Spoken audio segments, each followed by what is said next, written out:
July tang kunmathoidagi haugadaba parliament session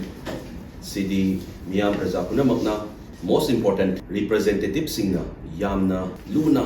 lawaningi parliament session sidi Manipur assembly phamba natamnina leibiriba representative singna akoi Manipur da hujik leiba real scenario condition si kamaina solve tawgadagani haibase technical oy mafam duda India gi parliament khoi parliamentary democracy chatnariba parliament sida yamna hakchingda nabong thui ngaktangi political party politics tawnaraga ruling na kumaina opposition hulog sige minute tara tang phangba matamda issue pukhatna dadana Manipur ki issue se kumaina solve taw sige akoi real scenario se karino IDP sin se kumaina halandori bino mayumda chathok sasin yadriba free movement yadriba se akoi state manu sida citizen of India, citizen of Manipur, sina kumaina freely movement tawdori bano haibase taki lakadori session sida marik chumna one agenda ama yaura kana party politics tawdabita pukalaningi minise kungkhai mapung mangang mayadabanina ai phai nang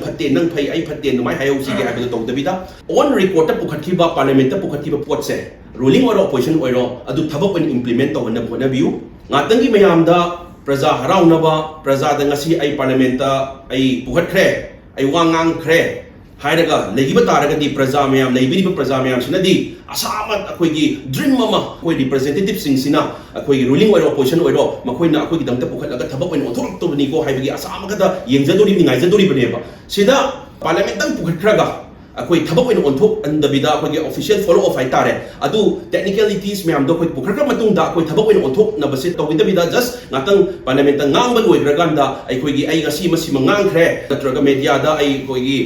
representative MP sing sina sumaina ngangkhre laukre harakadang implement tawdabida leiba taragadi haukiba dingjing biramba yai ruling na su opposition na su faza wahai ya parliament ta puthoki adu loira kadani follow off tawdabina thabak oina pangthoki di implement tawgide thabak oina onthopa ngamoido etardi wa dangang tu oi taragadi parliament ta puthokta su yai na dudi parliament ta puthokpiyo haijali se thabak oina implement tawbiyo haijabani thabak oina implement tawba ngamoido oi taragadi adudi akoi gi damta representative leini ne kai kanagani party politics tawdabida akoi gi puthokpiro real agenda da koi asing Manipur da thoi ba scenario se puthopiro aduga culprit se kanano victim se kanano se haibiro aduga adugi mathak to da loire kanda aina puthop riwa mafam do parliamentary democracy se pam on record changi bo oi banina adugi thabak to kari stage yorake komaina koi implement to bani karamba koi 100 mangamdra ka su 170% bodi komaina koina thabak ti implement to bani haibase sidang hana focus to bio haiduna miyam praja gi mahut chinjaraga ai koi ki site gi su koi request to jari